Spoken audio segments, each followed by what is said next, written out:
Ah mais ça y est, vous êtes déjà là. Bon, écoutez, bonjour à tous. Cette semaine, on va parler des traitements. Donc vous avez été nombreux à me demander chaque fois que c'est un traitement flash, qu'est-ce que c'est le traitement hivernal, avec quoi, etc. Donc, eh bien, cet épisode, il est consacré au traitement anti-varroa. Je lance l'intro et on se retrouve.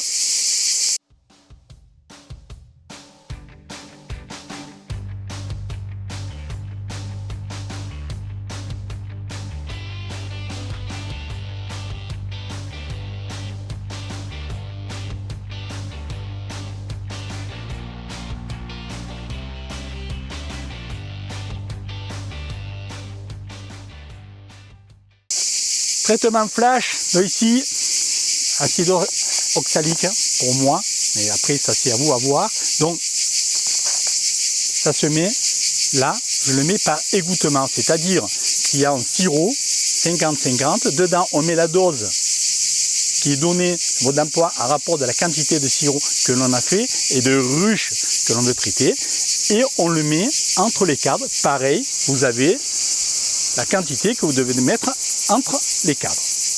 Et on fait couler du sirop. Les abeilles ensuite, en se léchant les unes aux autres pour récupérer le sirop, elles vont l'ingérer et le traitement contre le varroa va avoir lieu sur les abeilles, sur le varroa phorétique.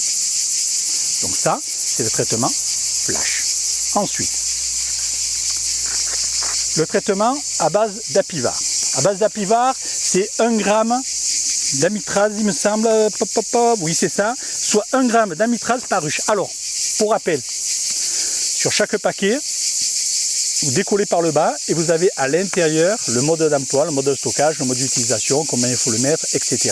Donc ça, la première chose, c'est un médicament, il faut le lire. La deuxième, c'est vérifier vos dates que vous avez au dos, que votre produit soit toujours sur la bonne date. Donc celui-ci, la date d'expiration, c'est le 2-2025. Ça veut dire que l'année prochaine, si le paquet n'est pas ouvert, s'il est stocké de façon qu'il est préconisé ici, dans le mode d'emploi, il n'y a pas de souci. L'année prochaine, un paquet qui n'a pas été utilisé et bien stocké est réutilisable sans aucun souci. Alors, je vous conseille quand même d'aller lire ce mode d'emploi. Vous utilisez ça pour les abeilles. Quand vous prenez des médicaments, je pense que vous devez aller lire aussi ce que vous prenez pour savoir les effets secondaires et tout. Et là vous vous rendez compte aussi des effets indésirables qu'il peut y avoir un comportement différent de la ruche avec le contact de la mitraz. Devenir plus agressive. Donc si vous avez mis votre traitement et qu'elle devienne plus agressive, il n'y a rien de grave. On va dire que c'est un effet secondaire, hein. Il n'y a pas que elle ne supporte pas le traitement ou pas, hein. C'est pas du tout ça. Mais ça peut le changer, le comportement, et faire ressortir de l'agressivité. Donc c'est des choses quand même intéressantes à savoir. Ensuite, sur le nombre de lanières, on dit que c'est 2 lanières par ruche. 10 cadres, 2 lanières, quand vous êtes sur une ruche complète. D'accord? Alors, on hiverne de plus en plus en resserrant nos colonies et en retirant un certain nombre de cadres. Mais c'est un moment, il y en a qui sont sur 6 cadres sur des ruches à 10 cadres, mais ils sont toujours sur le traitement à 2 lanières. Donc j'ai posé quand même la question à mon GDSA. Quand j'ai une question concernant les traitements, je me rapproche du GDSA. Moi je suis dans le Gard, je suis adhérent du GDSA du Gard, donc je me rapproche du GDSA du Gard. Donc j'ai posé tout simplement une question qui est de savoir quand est-ce on considère qu'une ruche devient une ruchette, pour savoir le nombre de lanières que l'on doit y mettre pour que le traitement soit adapté au nombre d'abeilles de la colonie. Pour pas surtraiter, et de toute façon sur un surtraite comme ça, on donne une accoutumance au varroa, donc le traitement devient inefficace par la suite, et donc le varroa ne sera pas tué par notre traitement.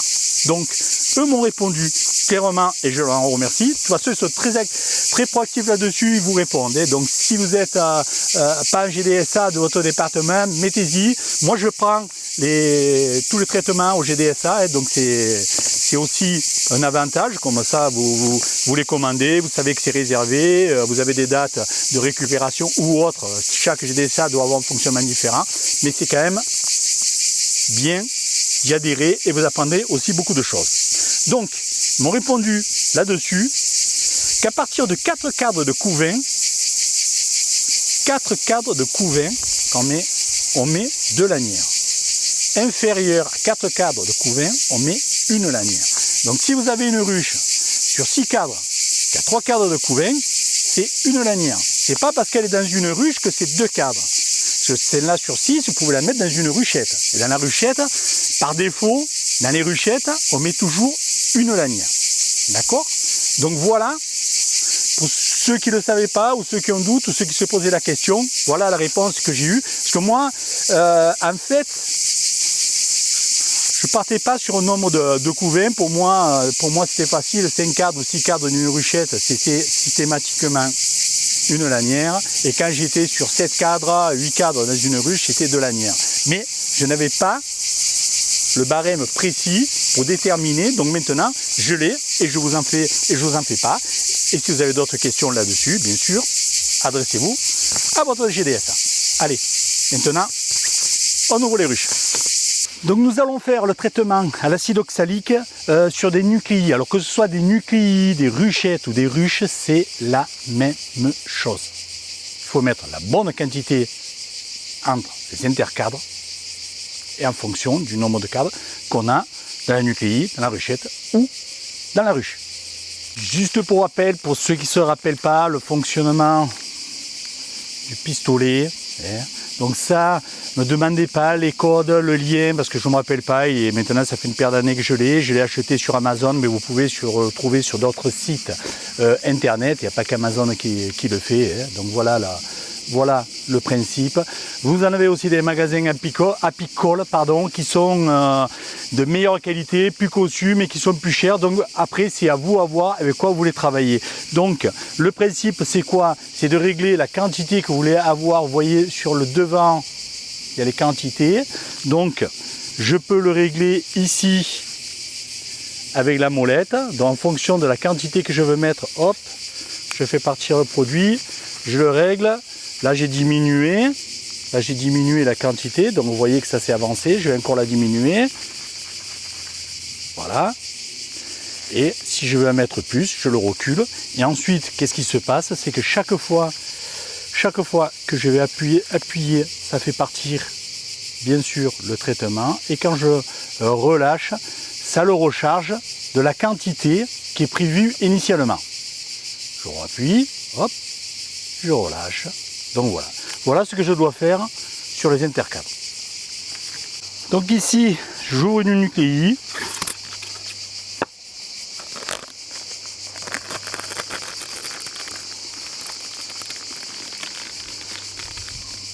Voilà, c'est ouvert. Et maintenant, je vais mettre, bien sûr,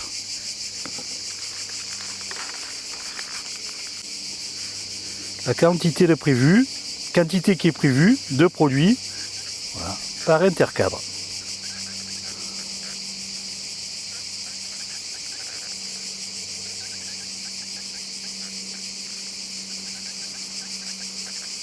Et voilà, c'est fini pour celle-ci.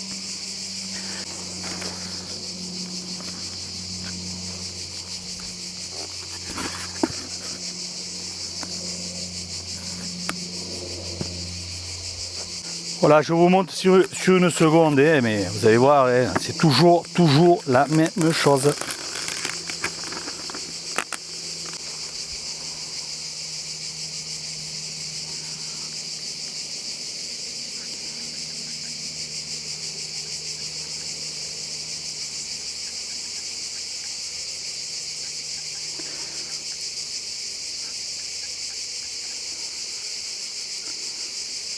Et ensuite, les abeilles vont aller se lécher pour récupérer le sirop qu'elles ont sur elles. Et le traitement va s'effectuer. Donc voilà, on ne va pas en faire plus ensemble pour vous montrer comment on met le dégouttement. L'avantage du dégouttement, c'est que vous voyez aussi en même temps le haut des caves, les réserves, voilà, la colonie si elle se porte bien. Donc c'est quand même pas mal. Donc moi les nucléi sont traités que par égouttement. Toutes les nucléi sont traitées que par égouttement. Uniquement ça, je mets pas de lanière. De toute façon dans une nucléi, une lanière c'est beaucoup, il y a beaucoup trop de traitement d'amitraz pour une nucléi. Donc c'est pour ça que je fais tout de la même façon. Donc l'étui où à l'intérieur on retrouve 10 lanières. Avec 10 lanières, on fait 5 ruches ou 10 ruchettes. D'accord? Donc, une fois que l'on a ouvert, alors là, mettre des gants, hein, n'oubliez pas de mettre des gants, c'est pas bon d'avoir ces produits chimiques directement sur votre pot. Vous le pliez, vous pliez le sachet, ça les décolle. Ensuite, vous tirez une lanière. Voilà, comme ceci. Là, elles sont par paquet de 2. Hop, vous les séparez. Et maintenant, ce qu'ils ont rajouté, c'est ceci. C'est pour que le soit suspendu plus bas, pour ne pas avoir la perte. Donc, je ne sais pas trop si ça se met comme ça, mais pour moi, ça me va bien. Donc, hop, je l'insère ici. Voilà.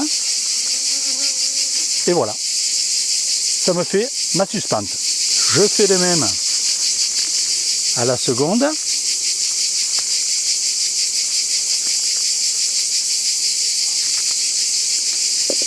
Et je peux attaquer cette ruche.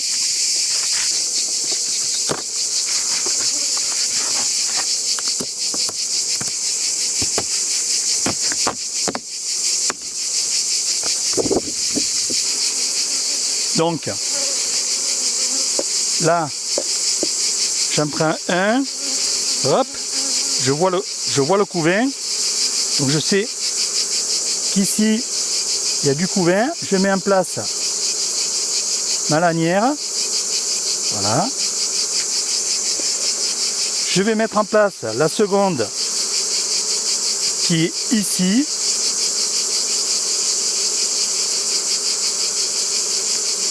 Donc, elles sont séparées de 2 et je les ai mises en quinconce. C'est dans un mois.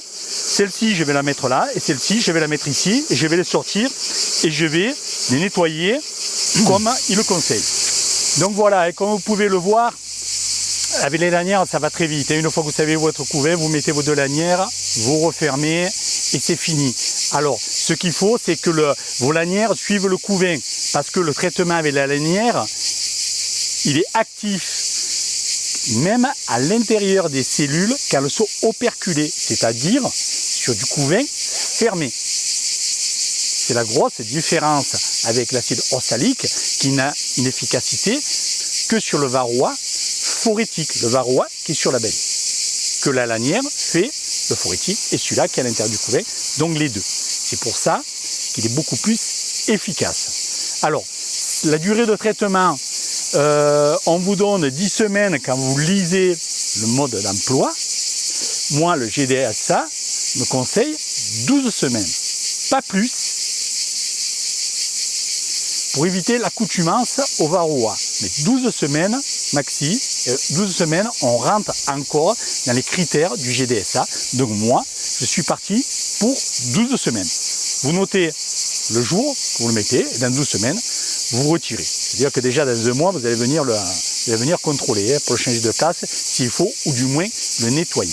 Donc voilà, et une fois que vous avez fait ça, vous êtes normalement, vous êtes paré pour le varroa, pour l'année, hormis certains, moi j'en fais partie, de ceux qui font un traitement en décembre d'acide à l'acide oxalique. Parce qu'en décembre, on va dire qu'on a une rupture de ponte, c'est un bien grand mot, on n'a pas une rupture de ponte, nous une vraie rupture de ponte, c'est pas vrai, mais on a une très grosse baisse d'activité de la ponte, donc il n'y a pratiquement plus rien. Donc là, à ce moment-là, l'acide oxalique a une grosse efficacité, donc ça permet de remettre un coup sur le varroa et d'attaquer au beau jour quand la ruche va redémarrer en pleine forme avec des abeilles qui seront prêtes pour faire une belle saison. J'anticipe un petit peu les questions, hein, parce que ça va venir de me dire ouais mais telle marque c'est meilleur que telle marque, moi j'ai traité avec celle-ci, ça n'a rien fait, donc je traite avec celle-là parce que c'est mieux, l'égouttement c'est moins bien que la sublimation, ou la sublimation c'est moins bien que l'égouttement, etc., etc. Il y a plein de façons pour traiter. Il y en a qui sont plus adaptés pour vous que d'autres. Après, il faut faire un choix. Ce choix, je l'ai déjà expliqué dans des vidéos, ouais, pour ceux qui ne le savent pas, vous pouvez les regarder, mais je ne dis pas que moi, comme je fais, c'est la façon qu'il faut faire. Il y a d'autres produits, comme je vous dis, vous pouvez tout traiter avec du Varromed. Hein.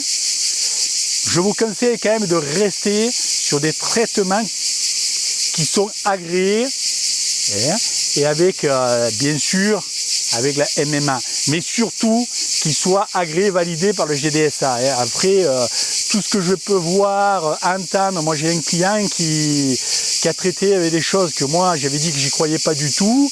Lui, il a fait ce qu'il y croyait et il a perdu, je sais pas, c'est 50% de son cheptel ou quoi, c'était catastrophique, quoi. Donc faites bien attention à tout ce que vous pouvez regarder, écouter, voir dans les vidéos, parce que vous n'avez pas toujours le résultat final et la personne qui le fait vous dit peut-être pas tout exactement. Parce que si on pouvait tous traiter de façon efficace avec une feuille de topinambour ou de vigne ou de menthe sur les cadres, je prie de croire que ça ferait un moment qu'on le ferait pour le bien-être de nos abeilles et pour notre bien-être aussi. Parce que pour les abeilles, c'est surtout pour leur santé, mais le nôtre, c'est aussi pour pas avoir toujours dans la tête en se disant est-ce que mes ruches vont bien passer l'hiver. Parce que quand vos ruches meurent à cause du varroa, hein, on a quand même une part de responsabilité. Bien sûr, la responsabilité, on peut toujours la mettre sur le produit qu'on a mis, qu'il n'était pas efficace, etc. Est-ce qu'on l'a mis au bon moment, est-ce qu'on l'a bien mis, est-ce qu'on a bien suivi le mode d'emploi, est-ce qu'on l'a bien stocké, est-ce qu'on a tout fait dans les règles de l'art. Bon, voilà, allez. Je ne vais pas débattre là-dessus. Chacun doit se faire sa propre opinion et chacun fait entre guillemets comme il veut, du moment que les abeilles elles passent l'hiver et que c'est pas le varroa qui les tue. Allez, on se donne rendez-vous prochainement. Ciao ciao, bonne semaine.